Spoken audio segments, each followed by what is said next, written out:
So everybody in town knew Davidel. They knew Davidel because he came from a wonderful family and everyone liked his family. And they knew Davidel because he was a really nice boy. People would see him running around town and he'd say hello. But most of all, they knew Davidel because he was a wonderful gardener. He would plant things, all kinds of things, flowers and vegetables, and whatever he planted grew. It grew tall and it grew bright. It was, well, a talent, a special talent he had. And everyone knew to walk by Davidel's garden and say, "Oh, wow, Davidel, it's beautiful." Well, it also happened in this town that there was a king. And the king was a very thoughtful person, a caring person. And he worried about the town. And he also knew that he had no successor. He had no children. And he began to think more and more about who was going to be the next king. And how would that person be selected? And how would people know who was being selected? And he thought, and he spoke to advisors, and he spoke to other people in the palace, and finally one day he made a proclamation. An announcement was carried through the town.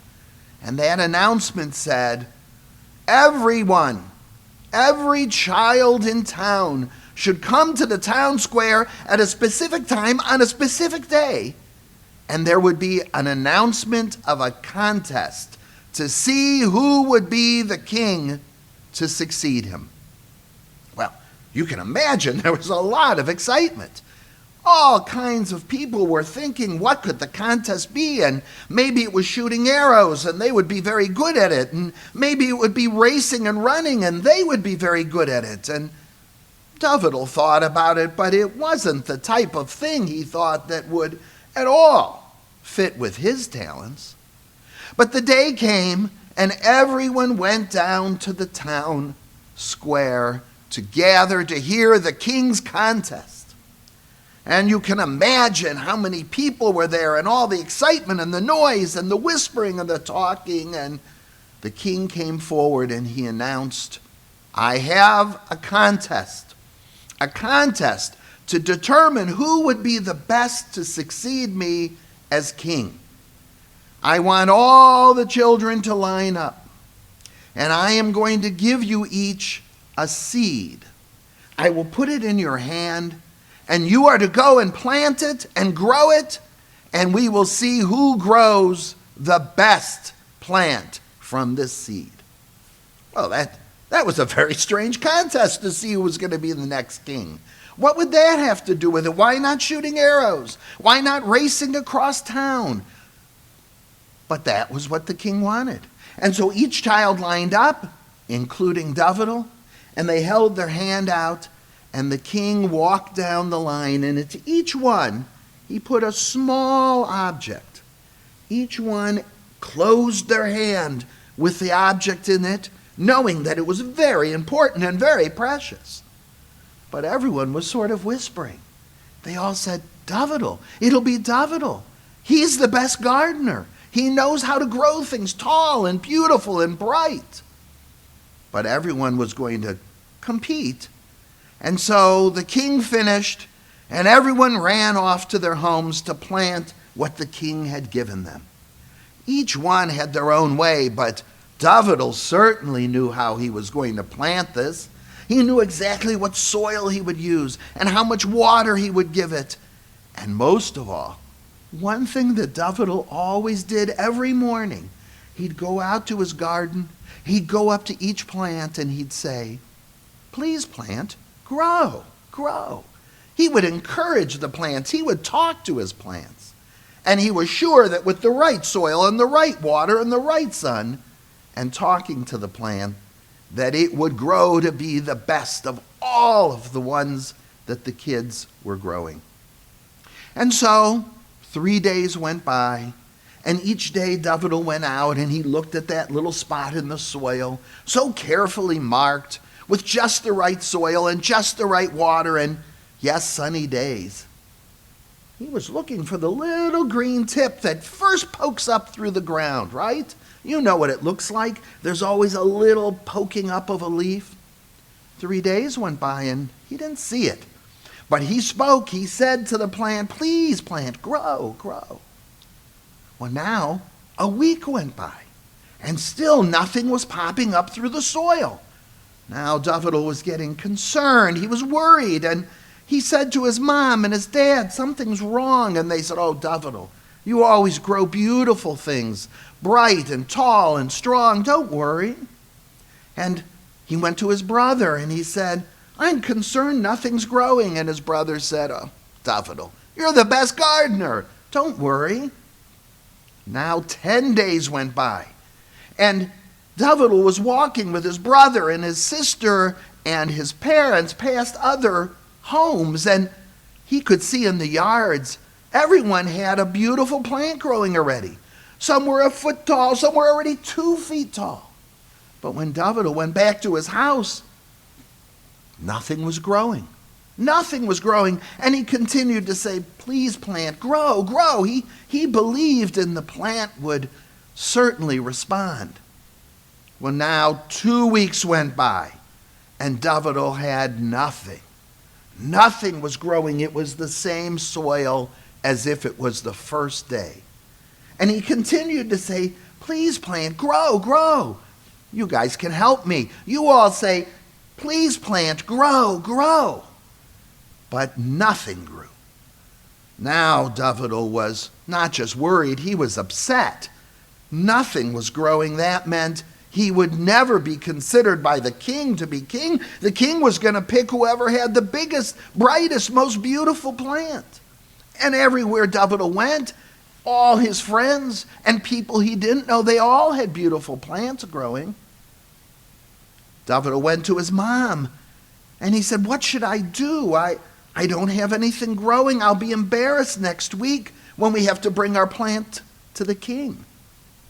His mother thought, and she said, "You know, perhaps I can help you with some paper. We can make a beautiful flower out of paper, and we'll put it in the pot, and we'll bring it to the king, and he'll like it. He might not even know that it isn't real from far away." Davidel shook his head. "No, I could never do that. I have to do what the king asked." And then Davidel went to his brother, and he asked his brother, "What should I do? I'm so upset that there's nothing growing." And his brother said, "Now, Davidel, you know you have so many beautiful plants in your garden, tall ones, bright ones, strong ones. Let's just dig one of those up and put those in a pot. The king will never know whether it was the one that grew from the seed he gave you or whether it was from some other place in your garden.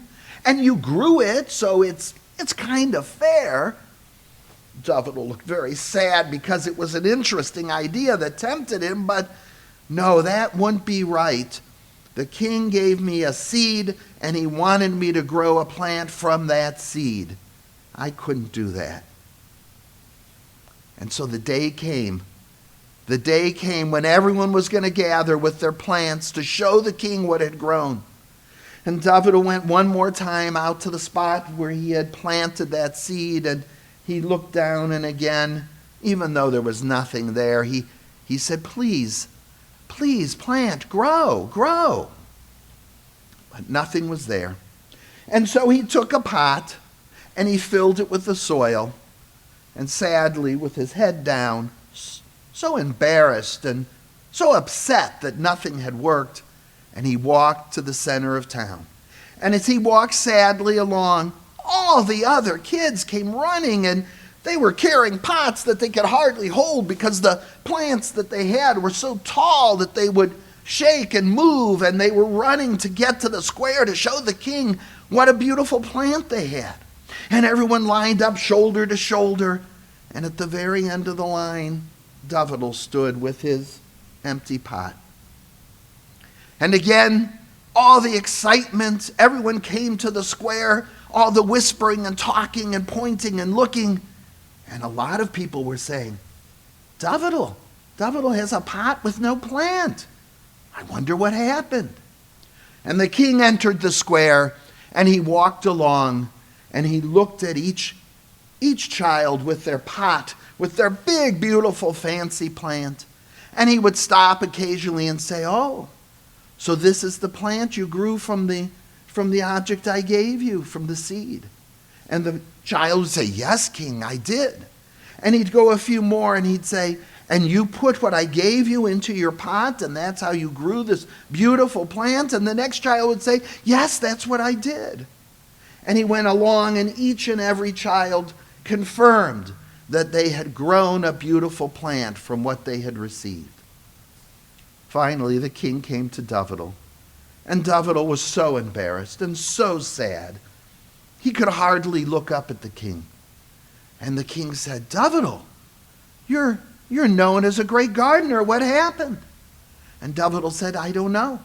I mixed the soil just the way I thought it should be mixed, and I watered it correctly, and there was sunlight. And king, I even spoke to it every day to nurture it. I said, 'Plant, grow, please grow.' But nothing grew. I don't know what I could have done differently." And the king smiled, and he stepped back in front of everyone, and he said, "I'm ready to announce who will succeed me as king when the day comes. That person," and everyone went, "Oh," ready to hear whose plant was the biggest and brightest and best. "That person will be Dovital," said the king. Dovital? He didn't grow anything. Everyone was shocked. A few people were even angry. And the king explained, "You see, everyone, what I gave to each of you was not a seed. It was a pebble that could never grow a plant. And what I know now is not just who might be a good gardener, but who is an honest person, a person who would never cheat, never do a dishonest act, a person who, in spite of everything, came here and showed me an empty pot because it was impossible to grow a plant from that pebble." And so Dovital did become king.